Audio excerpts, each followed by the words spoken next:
A business always begins with a simple yet crucial question: why do we exist?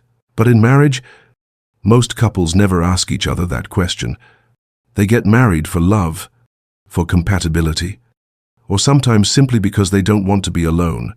Yet, very few stop to ask, what is it that we truly want to build together? I once met a couple living in the mountains of Colorado.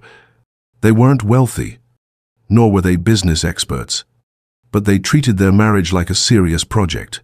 At the end of each year, they spent a day together rewriting their family vision, a board hung in their living room. Like a business plan, only written with trust and patience. They clearly outlined where they wanted to live in the next 10 years. They described their dream home, large windows overlooking a snowy valley, a small garden for their dog to run, and a cozy reading nook bathed in warm afternoon light. They wrote down the values they wanted to teach their children, not grades, but gratitude, independence, and keeping promises. And at the center of the board, in bold, neat letters, they wrote, "We're not just husband and wife, we're building something together."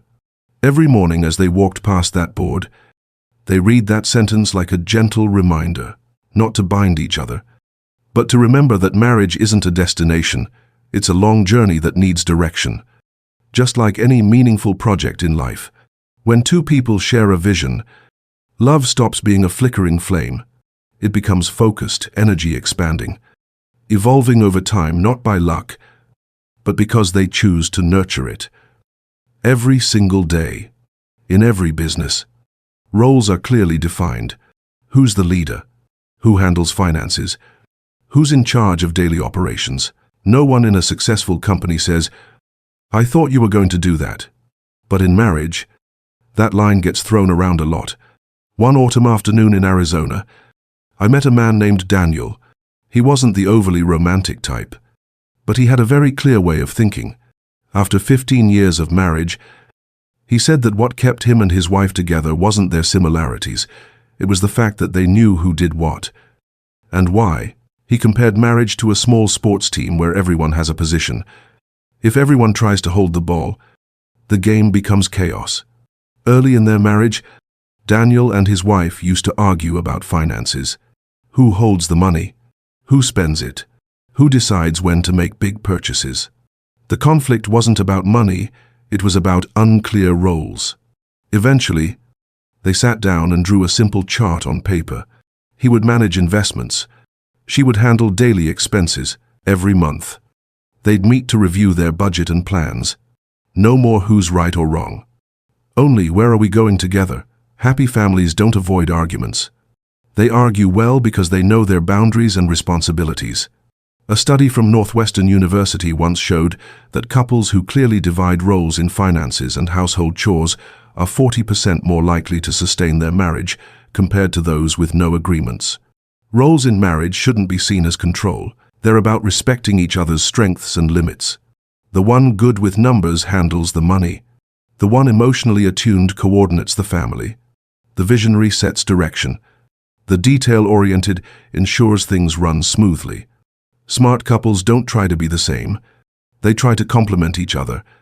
Because in any organization from business to marriage, clarity doesn't kill freedom. It prevents two people from having to guess each other's intentions every day. And sometimes, it's that very clarity that helps love last longer than emotion. No business survives without quarterly reports. They check progress, assess what's working and what needs improvement. But in marriage, most of us let things drift until silence becomes the primary language. Marriages don't collapse in a day. They fall apart when people stop checking in on the relationship's health. No one asks if the other is still happy. No one dares to say, "I feel like we're growing distant." Then one day, they both realize love has veered off course, like a company that abandoned its strategy halfway. I once knew a couple in Portland who had a very different habit every 3 months. They held a relationship review dinner. They didn't talk about work. They didn't talk about kids. Just us. They asked each other simple but powerful questions. What made you feel closer to me this past month? What would you like us to do differently moving forward? There were no winners or losers. They treated marriage like a project in need of continuous improvement. After dinner, they wrote a few lines in a small notebook, their version of a quarterly report. One of the most interesting things the husband said was, "We don't wait for problems to talk. We talk before problems become distance." That's the difference between reacting and managing. When a business faces challenges, wise leaders don't blame. They measure, adjust, then try again. Marriage is no different. It needs frequent feedback, not long silences.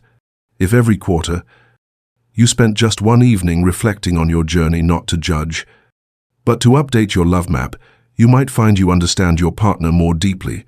Repetition creates rhythm. Rhythm creates reassurance. And reassurance is the foundation of every lasting relationship. Think about this. Every company has quarterly meetings to ensure they're on track. What if marriage had those small review sessions too? Maybe fewer couples would end up drafting a termination agreement. In business, every company has conflict resolution procedures, formal reports, mediators, cooling periods to avoid rash decisions. But in marriage, most of us have no such process. When emotions flare, words become weapons. Silence becomes a wall. And love turns into a battlefield. I once met a woman in Oregon who said something truly thought-provoking. "We don't argue anymore, but we also don't talk." Silence may seem peaceful, but it's often a sign of disconnection. Smart couples understand that conflict isn't the problem. How they respond to it is. Imagine if, during a disagreement, both people could pause, hold off reacting emotionally, then meet again in a neutral space. Like a familiar cafe, where they can talk like partners solving a shared challenge. No business can function if stakeholders stay silent or scream at each other. Marriage is no different. If you can't talk like colleagues on the same project, sooner or later, you'll start treating each other like opponents. Conflict shouldn't be a battle to win or lose. It should be a negotiation for both to coexist. No one is perfect, but everyone can learn to listen, just like contracts are revised. Sometimes, marriage needs to be renegotiated, not because love is gone, but because people change. A company can't survive by signing a contract once and never revisiting it.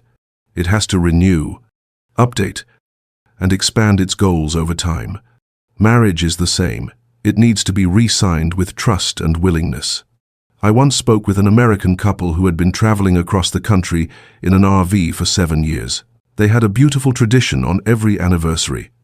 They wrote a marriage renewal note, just a few lines about what they were most grateful for and what they wanted to change, and one new thing they wanted to experience together. On their 6th year, they wrote, "We don't need more assets. We need more memories." And so they kept going, not trying to be perfect, just learning to become better versions of themselves together. Marriage doesn't end at a promise. It's a series of renewed commitments.